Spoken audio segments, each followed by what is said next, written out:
ನಾನು ಡಾಕ್ಟರ್ ಆರೂಢ ಭಾರತಿ ಸ್ವಾಮೀಜಿ, ರಾಮವಳ್ಳಿ ಸಿದ್ಧಾರೂಢ ಮಿಷನ್ನ ಅಧ್ಯಕ್ಷ. ಈಗ ಚಿಕ್ಕಬಳ್ಳಾಪುರ ಜಿಲ್ಲೆಯ ಕಳವಾರ ಗ್ರಾಮದಲ್ಲಿ ಓಂಕಾರ ಜ್ಯೋತಿ ಮಠ ಇದೆ. ಮಠದ ಅಧಿಪತಿಗಳು ಉಮಾಮಹೇಶ್ವರ ಸ್ವಾಮೀಜಿಗಳು.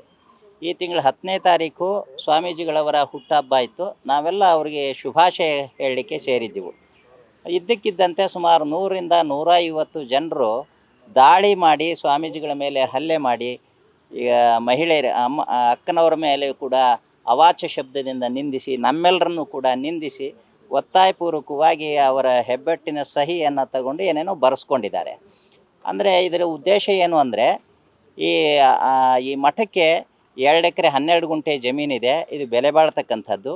ಈ ಪ್ರಾಪರ್ಟಿಯನ್ನು ಕಬಳಿಸ್ಬೇಕು ಅಂತಕ್ಕಂಥದ್ದು. ಇಲ್ಲಿ ಹುಳಿಮಾವಿನಲ್ಲಿ ಇರ್ತಕ್ಕಂಥ ವಕೀಲರಾಗಿರ್ತಕ್ಕಂಥ ಪಾರ್ಥಸಾರಥಿ ಮತ್ತು ಆ ಹುಳಿಮಾವಿನ ಮಾಜಿ ಕೌನ್ಸಿಲರ್ ಆಗಿರ್ತಕ್ಕಂಥ ಲಕ್ಷ್ಮೀನಾರಾಯಣ ಅವರು, ಇವರಿಬ್ಬರು ಈ ಷಡ್ಯಂತ್ರವನ್ನು ಮಾಡಿ ಆಸ್ತಿಯನ್ನು ಕಬಳಿಸಲಿಕ್ಕೆ ಇದನ್ನು ನಡೆಸಿದ್ದಾರೆ. ಈ ದೌರ್ಜನ್ಯವನ್ನು ನಡೆಸಿದ್ದಾರೆ. ಸ್ವಾಮೀಜಿ ಅವರು ಹಾಸ್ಪಿಟಲೈಸ್ ಆದ್ದರಿಂದ ಅವರು ಚಿಕಿತ್ಸೆಗೆ ಹೊರಗಡೆಗಿದ್ದರು. ಇದ್ದಕ್ಕಿದ್ದಂತೆ 17ನೇ ತಾರೀಕಿಗೆ ಅಮ್ಮ ದೈವಾಧೀನರಾಗಿದ್ದಾರೆ, ಜಯಮ್ಮ. ಇದು ಒಂದು ಅಸಹಜ ಸಾವು. ಈ ಸಾವಿನ ಹಿಂದೆ ಈ ಷಡ್ಯಂತ್ರ ಹೆಣದಂಥವರ ಕೈವಾಡ ಇದೆ. ಆದ್ದರಿಂದ ಇದರ ಮೇಲೆ ಕಾನೂನಿನ ಕ್ರಮ ತೆಗೆದುಕೊಳ್ಬೇಕು. ಈ ಸ್ವಾಮೀಜಿಯವರ ಮೇಲೆ ಈ 10ನೇ ತಾರೀಕಿಗೆ ಹಲ್ಲೆ ಆಗೋಕ್ಕಿಂತ ಮೊದಲು ಕೂಡ ಡಿಸೆಂಬರ್ 17ನೇ ತಾರೀಕು ಪಾರ್ಥಸಾರಥಿ ಮತ್ತು ಲಕ್ಷ್ಮೀನಾರಾಯಣ ಆಶ್ರಮಕ್ಕೆ ಬಂದು ಸ್ವಾಮೀಜಿಯವರ ಮೇಲೆ ನೇರವಾಗಿ ಅಟ್ಯಾಕ್ ಮಾಡಲಿಕ್ಕೆ ಹೋಗಿದ್ದಾರೆ. ಅವಾಚ್ಯ ಶಬ್ದದಿಂದ ನಿಂದಿಸಿದ್ದಾರೆ. ಅದಕ್ಕೆಲ್ಲ ರೆಕಾರ್ಡ್ಸ್ ಇದೆ. ಆವತ್ತಿನ ದಿನವೂ ಸ್ವಾಮೀಜಿ ಕಂಪ್ಲೇಂಟ್ ಕೊಟ್ಟಿದ್ದಾರೆ. FIR ಆಗಿಲ್ಲ, ಬರೀ NCR ಮಾಡಿದ್ದಾರೆ. ಹಲ್ಲೆ ನಡೆದಿರ್ತಕ್ಕಂಥ ದಿವಸನೂ ಕಂಪ್ಲೇಂಟ್ ಆಗಿದೆ, ಇದುವರೆಗೂ FIR ಆಗಿಲ್ಲ. ಅಮ್ಮ ದೈವಾಧೀನರಾದ ನಂತರ ಅಸಹಜ ಸಾವಿನ ದೂರನ್ನು ಕೊಡಲಿಕ್ಕೆ ಹೋಗಿದ್ದೇವೆ, ಅದರ ಮೇಲೆ FIR ಆಗಿಲ್ಲ. ಹಲ್ಲೆ ನಡೆದಿರ್ತಕ್ಕಂಥ ದಿವಸ ಪೊಲೀಸರು ಮೂಕ ವಿಸ್ಮಿತರಾಗಿದ್ದರು. ಅದಕ್ಕೆ ನಾವು ಈ ಮಾಧ್ಯಮದ ಮೂಲಕ ಏನು ಕೇಳ್ತೇವೆ ಅಂದರೆ, ಮೂಕ ವಿಸ್ಮಿತರಾಗಿರ್ತಕ್ಕಂಥ ಪೊಲೀಸರನ್ನು ಸಸ್ಪೆಂಡ್ ಮಾಡಬೇಕು. ಹಲ್ಲೆ ಮತ್ತು ಷಡ್ಯಂತ್ರವನ್ನು ನಡೆಸಿರ್ತಕ್ಕಂಥವರನ್ನು ಅರೆಸ್ಟ್ ಮಾಡಬೇಕು, FIR ಆಗಿ ಅರೆಸ್ಟ್ ಮಾಡಬೇಕು. ಒಬ್ಬ ಮಠದ ಆಸ್ತಿಯನ್ನು ಕಬಳಿಸುವ ಏನು ಹುನ್ನಾರ ಇದೆಯೋ ಇದನ್ನು ವಿಫಲಗೊಳಿಸಬೇಕು. ಸ್ವಾಮೀಜಿಯವರು ನೆಮ್ಮದಿಯಿಂದ ಮಠದಲ್ಲಿದ್ದು ಅಧ್ಯಾತ್ಮ ಕಾರ್ಯ ಚಟುವಟಿಕೆಗಳನ್ನು ಮುನ್ನಡೆಸ್ಕೊಂಡು ಹೋಗಲಿಕ್ಕೆ ಅಗತ್ಯವಾಗಿರ್ತಕ್ಕಂಥ ಎಲ್ಲ ಭದ್ರತೆಗಳನ್ನು ಸರ್ಕಾರ ಒದಗಿಸಬೇಕು. ವಿಶೇಷ ಪಾತ್ರ ಏನಿದೆ ಅಲ್ಲ, ಅವ್ರಿಗೆ ಯಾವ ರೀತಿಯಲ್ಲಿ ಬೆನಿಫಿಟ್ ಆಗುತ್ತೆ ಅದು ನೋಡಿ, ಈಗ ಈ ಪಾರ್ಥಸಾರಥಿ ಅವ್ರದ್ದು ಯಾವ ರೀತಿಯಲ್ಲಿ ಅವ್ರಿಗೆ ಇದರಿಂದ ಈ ಜಯಮ್ಮನವರು ಮತ್ತು ಈ ಮರಿಯಪ್ಪ ಸ್ವಾಮಿಗಳು ಮೊದಲು ಹುಳಿಮಾವಿನಲ್ಲಿದ್ದರು. ಅಲ್ಲಿ ಪಾರ್ಥಸಾರಥಿಯ ಮತ್ತು ಲಕ್ಷ್ಮೀನಾರಾಯಣ ಅವರ ಸಂಪರ್ಕ.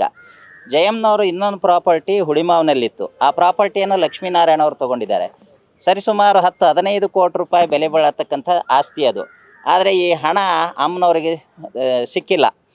ಈ ಪಾರ್ಥಸಾರಥಿ ಮತ್ತು ಲಕ್ಷ್ಮೀನಾರಾಯಣ ಅವರು ಇವರಿಬ್ಬರು ಸೇರಿ ಹೆಣೆದಿರ್ತಕ್ಕಂಥ ಇದು ಷಡ್ಯಂತ್ರ. ಇದು ದೊಡ್ಡಬಳ್ಳಾಪುರದಲ್ಲಿ ಒಂದು ಅಕೌಂಟ್ ಓಪನ್ ಮಾಡಿಸಿದ್ದಾರೆ, ಅಮ್ಮ ಮತ್ತು ಪಾರ್ಥಸಾರಥಿಯ ಜಾಯಿಂಟ್ ಹೆಸರಿನಲ್ಲಿ. ಸ್ವಾಮೀಜಿಯವರಿದ್ದಾರೆ, ಅವರು ಉತ್ತರಾಧಿಕಾರಿಗಳಿದ್ದಾರೆ. ಇವ್ರ ಗಮನಕ್ಕೆ ಯಾವುದೇ ವಿಚಾರವನ್ನು ತಂದಿಲ್ಲ.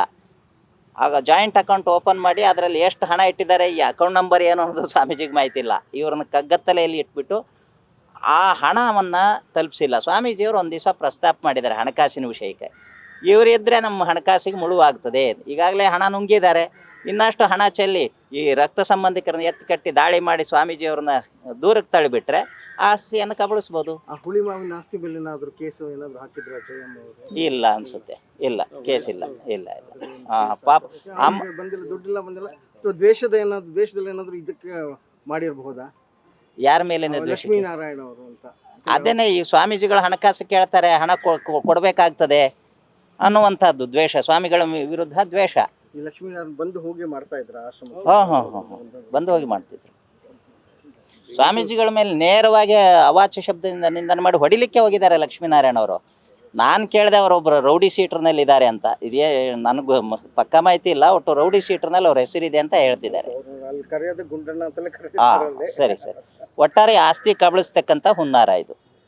ಅದಕ್ಕೋಸ್ಕರ ಸಾರ್ವಜನಿಕವಾಗಿ ತಪ್ಪು ಸುದ್ದಿಯನ್ನು ಹರಡಿಸಿದ್ದಾರೆ.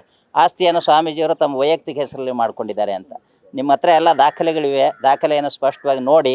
RTCಯಲ್ಲಿ ಮಠದ ಟ್ರಸ್ಟ್ ಅಧ್ಯಕ್ಷರ ಪರವಾಗಿ ಅಂತ ಹೇಳಿ ಸ್ವಾಮೀಜಿ ಹೆಸರಿನಲ್ಲಿದೆ ಹೊರತಾಗಿ ಬರೀ ಸ್ವಾಮೀಜಿಯವರ ಹೆಸರು ದಾಖಲಾಗಿಲ್ಲ. ತಪ್ಪು ಅಭಿಪ್ರಾಯ.